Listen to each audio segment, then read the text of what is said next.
Welcome to bird media. నేను మీ పవన్ కృష్ణమూర్తి. ఇవ్వడమే పూర్తి మ్యాండేట్ ఇవ్వలేదు. ఫస్ట్ టైం ఎన్నికల్లోనే ఒక రకమైనటువంటి సంచలనం. దాని తర్వాత పొత్తులు, సంకీర్ణ ప్రభుత్వం. దాని తర్వాత ఒక పార్టీ చీలిపోయి 22 మంది ఎమ్మెల్యేలు చేరి బలంగా 144 మందితో కొలువైనటువంటి ప్రభుత్వం, బలపరీక్షలో పాస్ అయినటువంటి జోసెఫ్ విజయ్.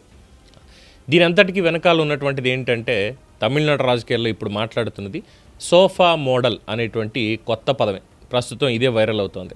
ఎమ్మెల్యే క్యాంప్ రాజకీయాలు కానీ, ఎమ్మెల్యేల కొనుగోళ్ల ఆరోపణలు కానీ, లేదంటే ఇవన్నీ మామూలుగా మనం చూస్తూనే ఉంటాం. అయితే ఈసారి మాత్రం ఈ విలాసవంతమైనటువంటి సోఫా సెట్లే ప్రస్తుతం రాజకీయ చర్చకి కేంద్ర బిందువు అవుతున్నాయి. ముఖ్యమంత్రి విజయ్ ప్రభుత్వం విశ్వాస తీర్మానం ముందు మద్దతు కోరిన పలువురు నేతల ఇళ్లకి ముందుగానే ఖరీదైనటువంటి సోఫా సెట్లు చేరుకున్నాయి అనేటువంటి ప్రచారం ఇప్పుడు పెద్ద దుమారం రేపుతోంది. ఒకచోట జరిగితే యాదృచ్ఛికం అనుకోవచ్చు, కానీ వెళ్ళిన ప్రతి చోట ఇదే కథ కనిపిస్తూ ఉండడంతో రాజకీయ వర్గాల్లో అనుమానాలు మరింత పెరిగాయి. మరి ఏంటి ఈ సోఫా సెట్లు ఏంటంటే, పుష్ప సినిమా చూసాంగా పార్ట్ 2లో ఏం జరిగింది అనేది అందరికీ తెలిసిందే. అందులో సీఎం అవ్వాలి అన్నదానికి ఎంపీ గారికి డబ్బులు పంపించడానికి సోఫాలు పంపిస్తాడు. అలా ఎన్ని సోఫాలు ఎంతమందికి వెళ్ళాయి? ప్రతి ఒక్కళ్ళకి కూడా సోఫా సెట్లు వెళ్ళడం, ఇంక్లూడింగ్ ఆ క్లైమాక్స్ ఫైట్ దగ్గర కూడా సోఫా సెట్లు వెళ్ళడం, ఇవన్నీ చూసాం. సోఫా సెట్లు అంటే ఏముంది? పైకి సీటు, కింద నోటు. సో ఇదే అక్కడ జరుగుతోంది అని చెప్పి అనుమానాలు మరింతగా పెరుగుతున్నాయి. ముఖ్యంగా డిఎంకే నేత ఉదయనిధి స్టాలిన్ దీని మీద తీవ్ర స్థాయిలో విరుచుకుపడుతున్నారు. అసెంబ్లీలో విజయ్ ప్రభుత్వం నెగ్గి అవిశ్వాస తీర్మానం ప్రజాస్వామ్యబద్ధమైనటువంటి విజయం కాదది అని ఆరోపిస్తూ, మేము ప్రజల తీర్పుని గౌరవించి ప్రతిపక్షంలో కూర్చుంటే మీరు మాత్రం సోఫా సెట్లతో ఎమ్మెల్యేలను ఆకట్టుకున్న అధికారాన్ని నిలబెట్టుకున్నారు అంటూ ఎద్దేవా చేశాడు. దీనికే డిఎంకే వర్గాలు సోఫా మోడల్ పాలిటిక్స్ అని ముద్దు పేరు పెట్టి సోషల్ మీడియాలో ప్రస్తుతం దాన్నే ట్రెండ్ చేస్తున్నాయి. ఈ మొత్తం వివాదానికి ఈ సినిమా టచ్ కూడా జత అయింది.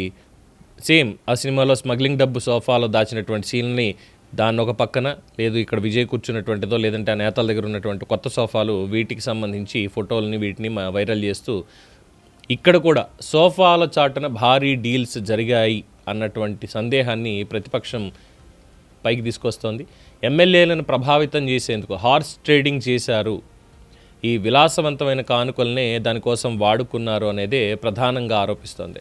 ప్రజాస్వామ్యాన్ని డబ్బులతోటి, లగ్జరీలతోటి కొనుగోలు చేసే ప్రయత్నం ఇదే అంటూ డిఎంకే టీవీకేకి సంబంధించి ప్రభుత్వాన్ని విమర్శిస్తోంది. అయితే ముఖ్యమంత్రి విజయ్ కూడా ఈ కౌంటర్లు వీటికి స్ట్రాంగ్గా రిప్లై ఇస్తున్నారు. మేము ఎక్కడ హార్స్ ట్రేడింగ్ చేయట్లేదు, కానీ హార్స్ల ప్రభుత్వం మాత్రం పరిగెడుతుంది అంటూ సమాధానం చెప్పినప్పటికీ సోఫా మోడల్ అనే ట్యాగ్ మాత్రం సోషల్ మీడియాలో విపరీతంగా ఇప్పుడు వైరల్ అవుతోంది. అయితే ఇవన్నీ కేవలం ఈ రాజకీయ మర్యాదల కోసం పంపించిన ఏర్పాట్ల, లేదంటే ఈ రాజకీయ ప్రలోభాలకి సంబంధించినటువంటిదా? ఇదే ప్రస్తుతం సస్పెన్స్గానే మిగిలిపోయింది.